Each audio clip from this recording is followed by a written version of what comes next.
कोई अपनी संगत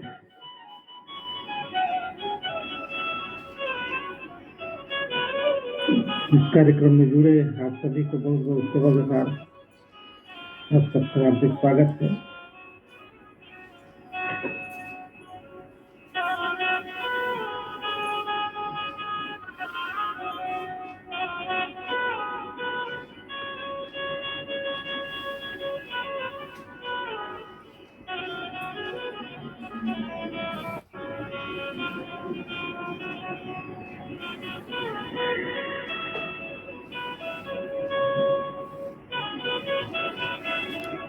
यह संगत कार्यक्रम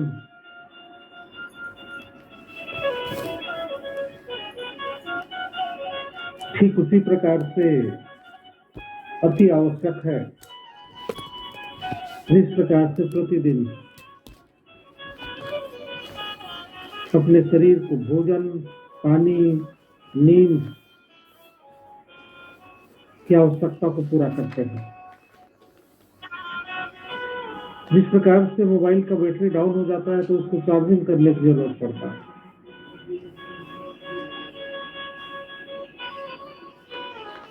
हमारा बुद्धि, हमारा मस्तिष्क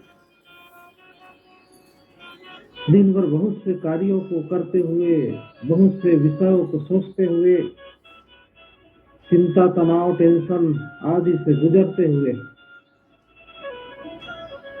थका हुआ होता है। रात में विश्राम करने के बाद जब अगले दिन की शुरुआत होती है तो उस दिन पूरी ऊर्जा और उत्साह के साथ उस दिन को सफल कैसे किया जाए, इस बात के लिए भी यह संगत कार्यक्रम बहुत जरूरी है। हमारा जो ये शरीर है वो सिर्फ साधन मात्र है। इसको चलाने वाला मन है, मन ड्राइवर है।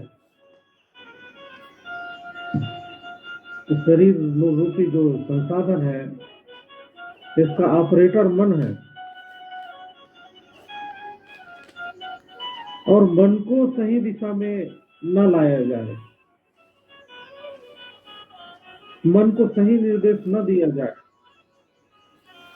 तो हमारा मन इस शरीर को कहीं भी ले जा सकता है, कहीं भी इसका दुरुपयोग कर सकता है। मन को निर्देशित करना, मन को रास्ता बताना, मन को आदेशित करना ये बहुत जरूरी होता है। इस प्रकार से आपने अपने घर में कार चलाने के लिए या ट्रैक्टर चलाने के लिए अथवा कोई काम करने के लिए मजबूर रखा हुआ है और उसको आपने अब दिन भर क्या काम करना है इसका निर्देश नहीं दिया, कहाँ जाना है इसका निर्देश नहीं दिया,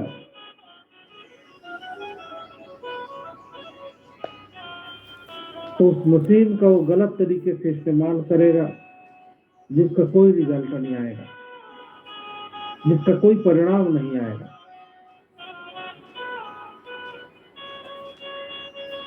बल्कि दुर्घटना होने की संभावना ज्यादा होगी, नुकसान होने की संभावना ज्यादा होगी। हम सब लोग भी अपने जीवन में और इस जीवन का भागदौड़ मन के हाथों में है, मन ड्राइवर है, किंतु मन को लेकर के हमारी कोई आदेश नहीं है, कोई निर्देश नहीं है, कोई गाइडलाइन नहीं है। मन अपने हिसाब से सब कुछ करते रहता है। मन बड़ा आलस है, मन बड़ा व्यभिचारी है, मन के भीतर कपट है, उसके भीतर लालच है,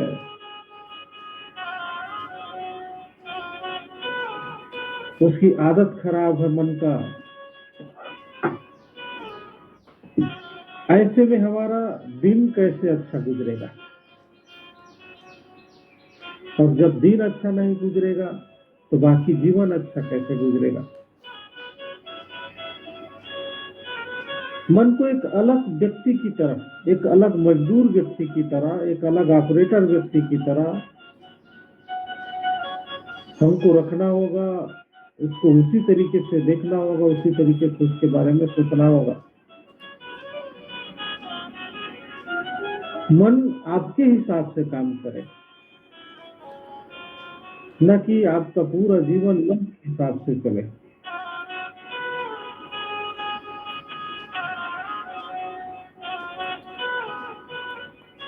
और जब मन अपने हिसाब से करने लगता है तो बहुत से समस्याएं, उलझन, संकट हमारे जीवन में भर जाता है।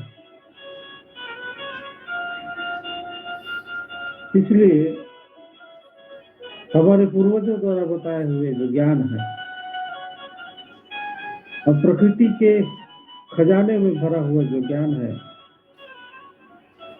उस ज्ञान को जानना, उस ज्ञान को समझना और उस ज्ञान के मार्ग पर चलना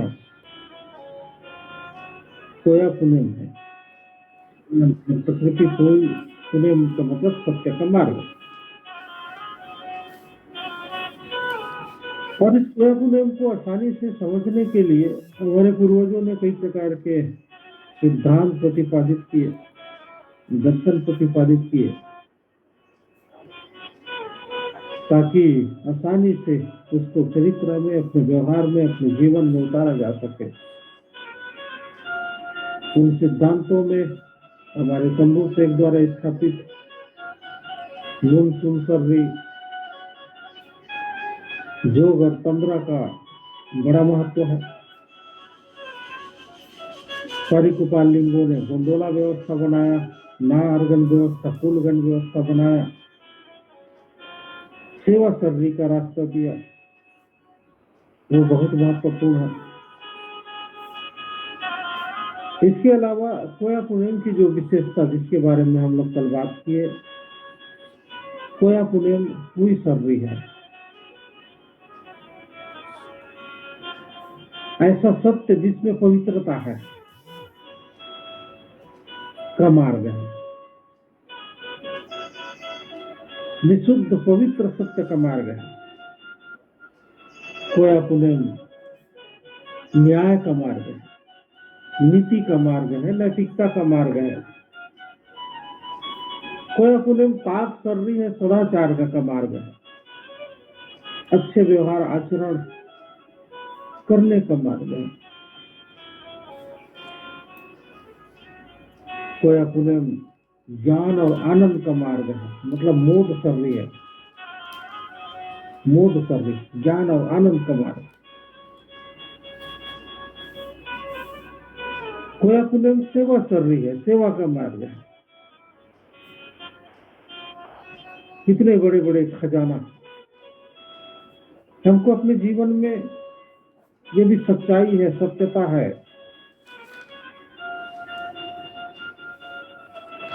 हमारे जीवन में यदि पवित्र सत्य है, सत्य है हमारे भीतर, तो अज्ञानता के लिए कोई जगह नहीं होगा।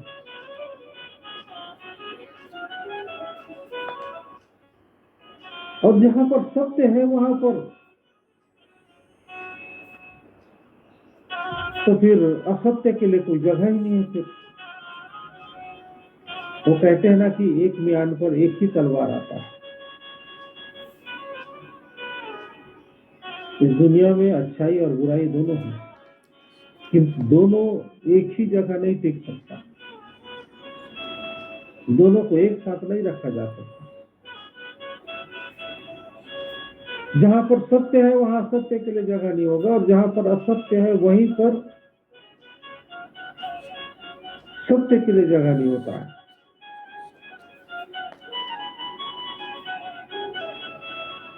जीवन में ये सत्य कोया पुण्यम हमको सिखाता है, हमारे भीतर इस सत्य को भरता है।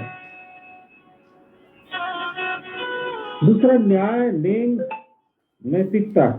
जहाँ पर नैतिक है वहाँ अनैतिकता नहीं होगा, जहाँ न्याय है वहाँ अन्याय नहीं होगा।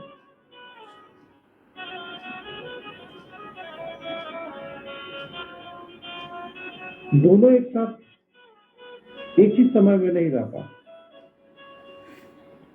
इसीलिए यह जानना जरूरी है कि अन्याय वहीं पर रहता है जहां पर न्याय नहीं रहता। जैसे ही न्याय जगह छोड़ता है वहां पर अन्याय चालू हो जाता है, और जहां पर न्याय अपना स्थान बनाता है वहां पर अन्याय के लिए जगह नहीं रहता। जैसे कोई कमरा है, कमरे के भीतर यदि प्रकाश है तो अंधेरा अपने आप भाग जाता है, और प्रकाश खत्म हुआ तो अंधेरा अपने आप आ जाता है। अंधेरा और प्रकाश दोनों को एक साथ एक ही जगह रखना मुश्किल है, दोनों में से एक ही रहता है, या तो प्रकाश रहेगा या अंधेरा रहेगा। ठीक उसी प्रकार से हमारे जीवन में ये साख सर्री सदाचार, यदि हमारा आचरण, हमारा व्यवहार सदाचार है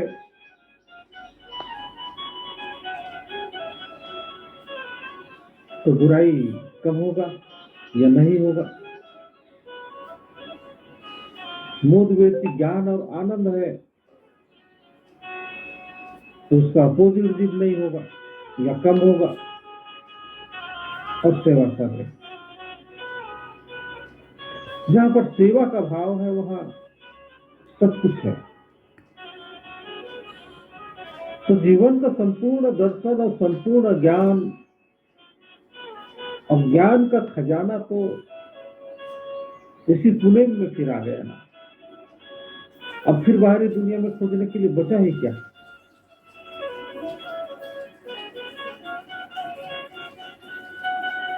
इसमें 5 वंदनीय तत्व, 5 वंदनीय तत्व क्या क्या है। दादा मोतीराम कंगाली ने भी उसमें लिखा है, जिसका हमेशा आदर, सम्मान और प्रतिष्ठा किया जाना चाहिए, जिसका वंदन किया जाना चाहिए, जिसको कभी भी भूलना नहीं चाहिए।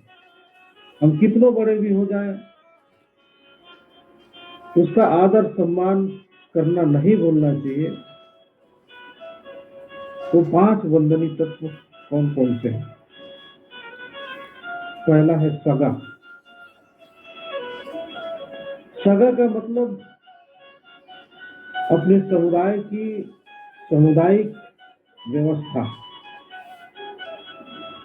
सांस्कृतिक व्यवस्था, सामुदायिक व्यवस्था, गोंदोला व्यवस्था। क्योंकि यदि हमारे समुदाय की सामुदायिक व्यवस्था नहीं होती, सामाजिक व्यवस्था नहीं होती, गोंदोला व्यवस्था नहीं होती, कबीले की व्यवस्था नहीं होती,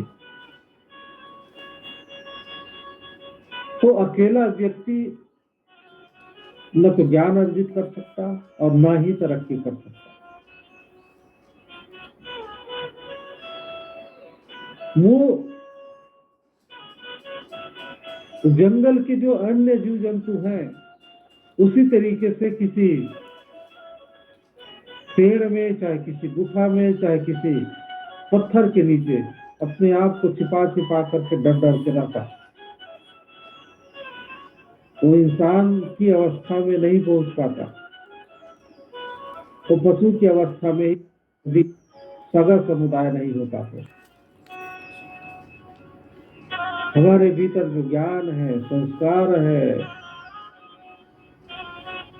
हमारी सुरक्षा है, हमारे भोजन है, हमारी सभ्यता है, हमारी संस्कृति है, इस सगा के कारण से विकसित हुआ है। इसलिए सगा को कभी साइड नहीं किया जा सकता।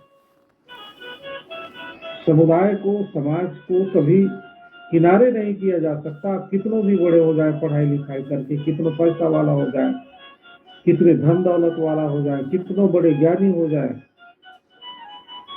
समाज से बड़ा आप नहीं हो सकते। इस बात को हम सब लोगों को ध्यान रखना चाहिए।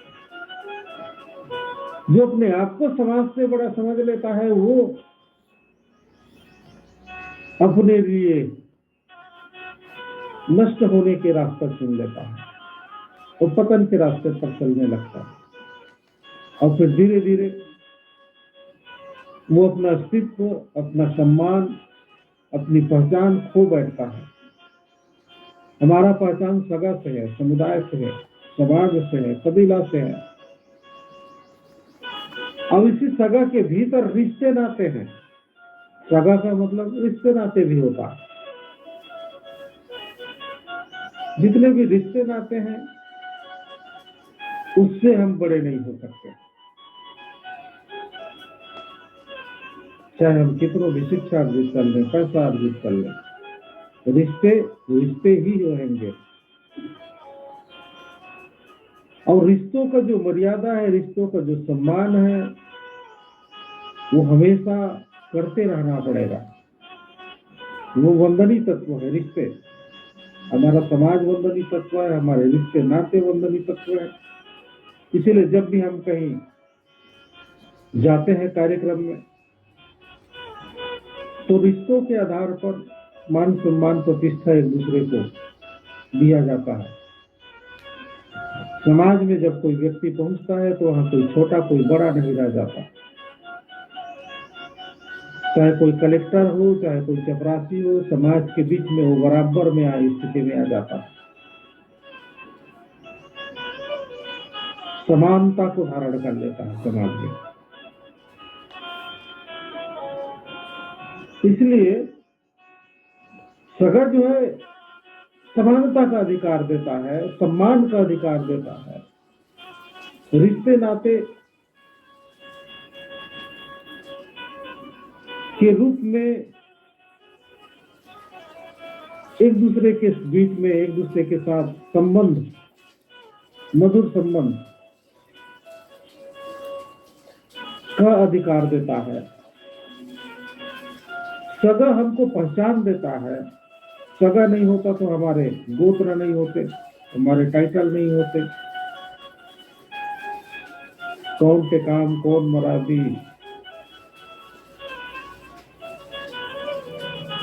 और न कोई भील होता, न कोई संथाल होता, न कोई कंवर होता। कोई कुछ नहीं होता, पहचान ही नहीं होते।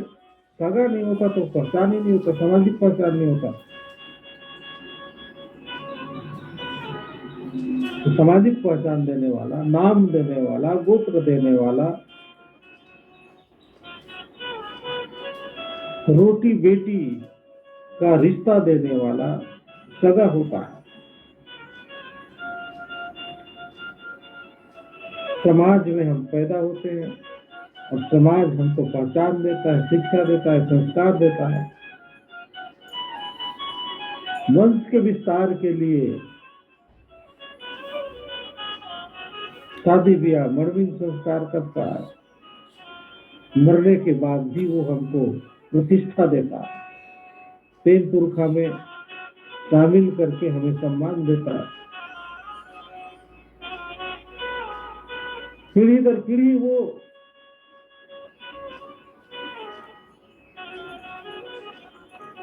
हमें याद करता है समाज, सगा। इसलिए सगा और समुदाय से बड़ा कोई व्यक्ति नहीं हो सकता। हमेशा वंदनीय तत्व है सगा।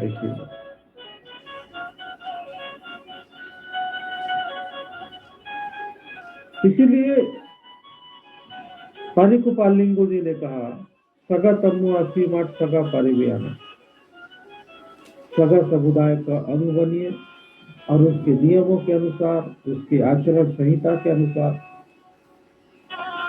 अपने जीवन को आगे बढ़ाइए। दूसरा वंदनीय तत्व है गोकुल।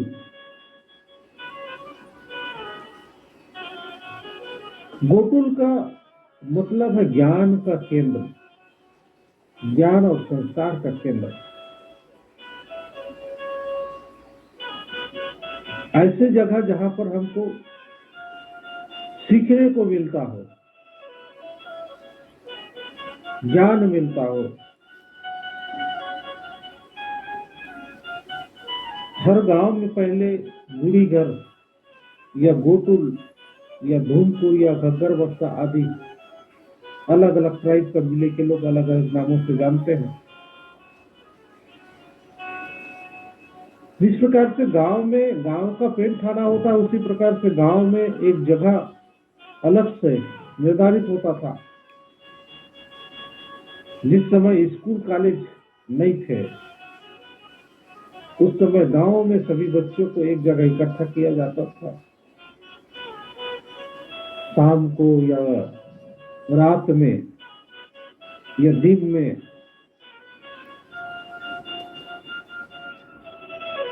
उनको संस्कृति का, नैतिकता का, संगीत का, नृत्य का, कला का शिक्षा दिया जाता था। इसीलिए तो पूरा गांव के नियमों के अनुसार चलता था। गांव में इतने ढेर सारे लोग रहते थे, उसके बावजूद भी कभी भी गांव के नियमों का कोई उल्लंघन नहीं करता था, क्योंकि गोकुल में बच्चों को शिक्षित और प्रशिक्षित किए जाते थे। और हर गांव में होता था। और इस शिक्षा केंद्र का संचालन गांव की परंपरागत व्यवस्था के तहत संचालित होते थे। आजकल तो हर जगह जो है प्राइवेट स्कूल खुलने लग गए हैं। सरकारी स्कूल है और प्राइवेट स्कूल है। सरकारी स्कूल सरकार के निर्देशों के आधार पर चलता है। प्राइवेट स्कूल का कोई एक व्यक्ति मालिक होता है। पहले गांव में गांव की सार्वजनिक व्यवस्था के तहत, परंपरागत व्यवस्था के तहत, जिसको रूढ़ी प्रथा बोलते हैं, उस रूढ़ी प्रथा व्यवस्था के तहत सार्वजनिक रूप से, सार्वजनिक नियम से संचालित होने वाले गोकुल हुआ करते, जिसको बूढ़ी घर आदि नाम से भी अलग अलग जगह में अलग अलग नाम से जाना जाता हुआ करता था। और जैसे ही उसका उम्र विवाह करने के लायक होता था, 13 वर्ष, उस समय अभी तो 16-18 वर्ष विवाह का उम्र है। उस समय 18 से पहले भी विवाह कर दिया जाता था। तो विवाह के उम्र से पहले उसको गोकुल की शिक्षा, गोकुल में शिक्षित किया जाता था। और उसके बाद जब विवाह का उम्र होता था तो उनके माँ बाप फिर अपने बच्चों को वापस ले जाते थे और बड़वीन शादी ब्याह की तैयारी करते थे।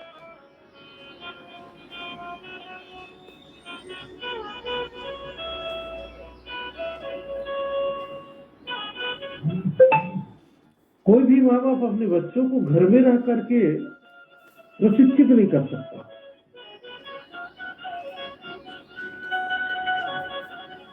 जो ज्ञान पूरा मिलना चाहिए वो नहीं दे सकता माँ बाप घर में रह के, क्योंकि घर में और बहुत से काम होते हैं, बहुत से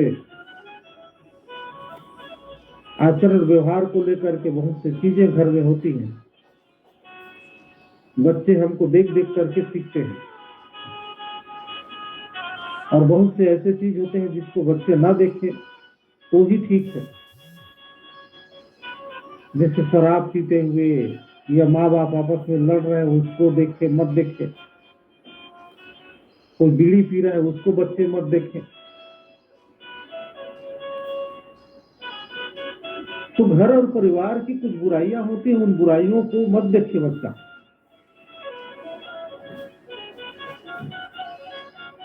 इसके लिए बचपन में ही 5 साल के बाद उसको 3 साल के बाद 3 से 13 साल के बीच में, विशेष करके कई जगह मिलता है, 3 से 13 साल के बीच में उसको गोकुल में भर्ती कर दिया जाता है। घर से ही आना जाना भले होता था, 2 घंटा 3 घंटा के लिए गुरुकुल चलता था, घर से आना जाना बच्चे करते थे।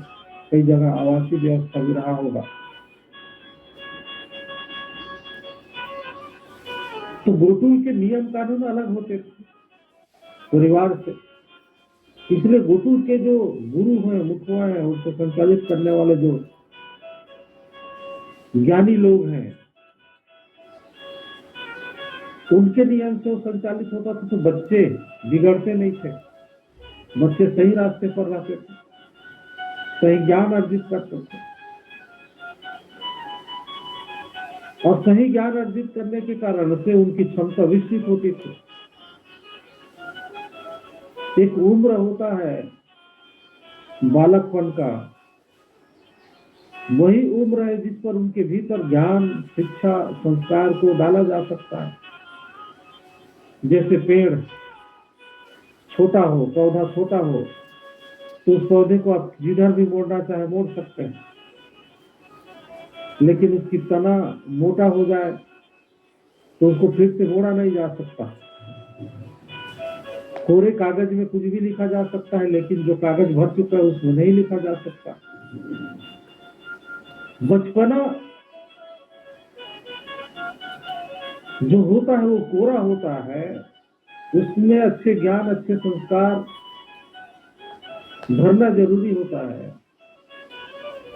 और ये सिर्फ माँ बाप परिवार में रह करके नहीं कर सकते, बच्चों को बाहर भेजना ही पड़ेगा शिक्षा के लिए, संस्कार के लिए। गुरु के सानिध्य में उसको डालना ही पड़ेगा। ये इतना महत्वपूर्ण है कि बाद में जब आर्यों का शासन व्यवस्था जब लागू हुआ तो उन्होंने इसी से नकल करके उन्होंने गुरुकुल चालू किया।